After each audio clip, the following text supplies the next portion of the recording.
실제로 그렇게 그런 식으로 병이 나는 걸 본 적이 없다. 사람들이 그렇게 얘기를 합니다. 무슨 얘기냐면 처음에는 코에서 피가 나와, 입에서 피가 나왔어요. 몇 시간을. 그래서 이제 119를 타고 119를 불러서 병원에 가면 병원에서 1층에서 그 응급실에서 이 피가 잠깐 나오는 게 아니라 내버려두면 보통 서너 시간 기본으로 나오는 거예요. 얼마 지나서 또 그런 일이 생겼어요. 그때는 코에서 피가 나오는 거예요. 목에 흡혈귀가 있는 거예요. 흡혈귀.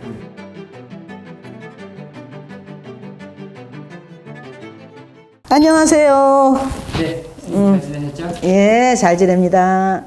스님께서 이제 많은 분들을 치유를 해주시면서 이거는 진짜 신기하거나 혹은 정말 무서웠다. 무서웠다. 네, 무서웠다로 갑시다. 네, 이런 사례가 있을까요? 예, 있어요. 무서웠다로 갑시다. 몇 년 됐는데 난 지금도 가끔 사람들하고 상담하다가 그 얘기를 내가 한 번씩 해요. 아픈 사람들이 오면 그러면 본 적이 없다고 그래요.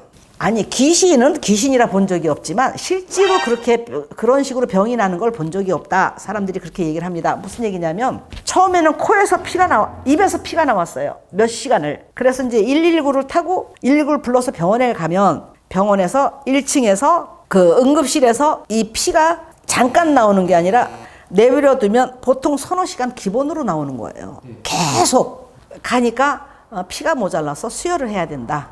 그래갖고 수혈을 했어요. 그때가 야간이야, 밤에. 지혈이 되니까 그 2층에 올라가서 여기 큰 병원인데, 대학병원인데 의사가 하는 말이 피가 나올 때 와야 이거를 병명을 알지 피가 안 나올 때는 병명을 모른다. 그래서 할 말이 없어 그냥 왔어요. 얼마 지나서 또 그런 일이 생겼어요. 그때는 코에서 피가 나오는 거예요. 근데 이상하게 항상 한 저녁 8시, 9시면 시작이 돼요.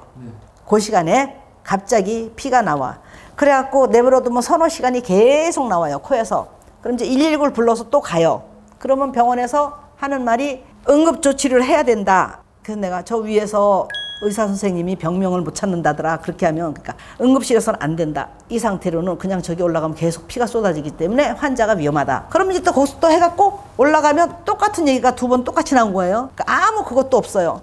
근데 세 번째는 이게 아마 거진 한 달 안에 이루어졌었던 것 같아요. 그 세 번이 눈에서 피가 나와요. 양쪽 눈에서. 그것도 왜 우리가 옛날에 드라큘라 같은 거 보면 무슨 흡혈귀가 하듯이 양쪽 눈에서 피가 잘잘잘잘 그냥 조금 나오는 게 아니라 잘잘잘잘 쏟아져요. 상상도 안 돼요. 일반인들이 상상도 이건 보지 않으면 몰라. 상상도 안 돼요. 피가 줄줄줄줄 나오는데 그때는 그렇게 몇 시간씩 못 놔두겠더라고요. 그래서 안 되겠다 싶어서 이제 또 그 병원에 갔는데 응급실에서 치료를 하고 이게 멎으니까 또 올라가는데 똑같은 의사예요. 야간 의사는 그 의사만 하는지 그 양반이 그 얘기를 또 하는 거예요. 피가 쏟아질 때 안 왔기 때문에 모른다. 선생님 밑에서는 이렇게 얘기하고 여기서 매번 이렇게 하면 이거는 병명이 안 나오지 않느냐. 그러면 이걸 어떻게 고쳐야 되냐. 그러니까 피가 올 때 오시라니까요. 이렇게 얘기를 하는 거예요. 그래서 이제 솔직히 내가 이제 좀 화가 나서 의사 선생님 저도 불과해서 의사입니다. 내가 그랬어요. 저는 귀신 다루는 의사인데 내가 만약에 선생님한테 귀신을 씌웠다고 합시다. 병원에 갔는데 애가 이상해질 때는 진정제 놔두고 있다가 조금 조용해진 다음엔 아무 이상이 없다. 집에 가라. 지금 똑같은 시기다. 그럼 내가 선생님한테 그렇게 하면 선생님은 어떻게 했습니까? 내가 그랬어요. 그래서 그 사람도 참 어이없겠지 무섭기도 하고요. 그러고 내려왔어요. 그랬더니 응급실에다 전화 걸어서 내보내야 되는 거예요. 거기 놔두지 말라는 거예요. 근데 환자는 있겠다는 거예요. 이게 피가 지금은 멎었지만 가다가도 또 쏟아질까 봐 환자는 무서운 거예요. 그래서 일단 내버려 뒀어요. 그리고 이제 밤을 새워서 거기 있다가 새벽에 와갖고 도저히 이건 병원에서 고치지를 못하니까 더군다나 눈에서 피가 나오는데 다음엔 어디서 어디 터질지 모르겠고 그러면 더 위급한 상황이 되면 잘못하면 병원에 가기 전에 무슨 사고가 날 수도 있겠다 이 생각이 들은 거예요 내가. 그래서 이제 부처님 전에 새벽에 앉아갖고 울었어요. 나는 내가 잘 못하면 울어. 근데 그게 사실 몇 번 없었지 지금까지. 울면서 살려달라고 그랬어요. 이 병은 부처님밖에 답을 주실 게 없을 것 같다. 부처님 제발 좀 살려주세요. 그러고 앉아서 울면서 기도를 하니까 탁 뭐가 보이는 거예요 나한테. 우리 부처님이 가르쳐 주시는 거예요. 그게 왜 왔는지 내가 얘기해 줄까요? 목에 흡혈귀가 있는 거예요. 흡혈귀. 피 빨아먹는 게 흡혈귀라고 그러잖아. 손톱 이렇게 길어갖고 이렇게 된 거.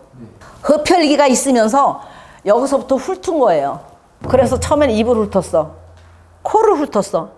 눈으로 훑은 거예요. 그 긴 손가락으로. 그래갖고 상체기를 낸 거야.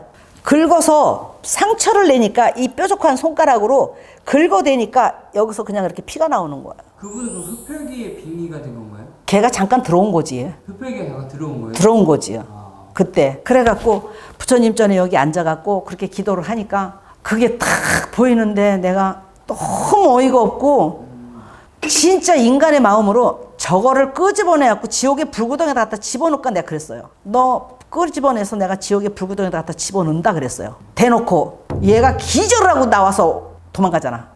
그럼 그분도 이제 그 다음부터는 증상이 없었겠네요? 지금까지 없어요. 우리 보살 하나가 어떻게 그런 일이 생길 수 있냐고 그래. 스님 이건 정말 말도 안 되지요 이래. 아 그래서 이제 옛날에 한번 희귀병도 고칠 수 있다는 게 약간 이런 병들. 응. 아니 근데 얘기하다 보면 좀 내 자랑 같지만 무궁무진해요. 나 지금 이 얘기하다가 생각났는데 음식 못 먹는 사람도 내가 고쳐준 사람이 있어요. 6개월 동안 못 먹던 사람. 이건 한번 다음 편에 예. 제가 한번 또 예, 예, 촬영을 예, 해보겠습니다. 예, 예. 감사합니다. 모두 건강하십시오.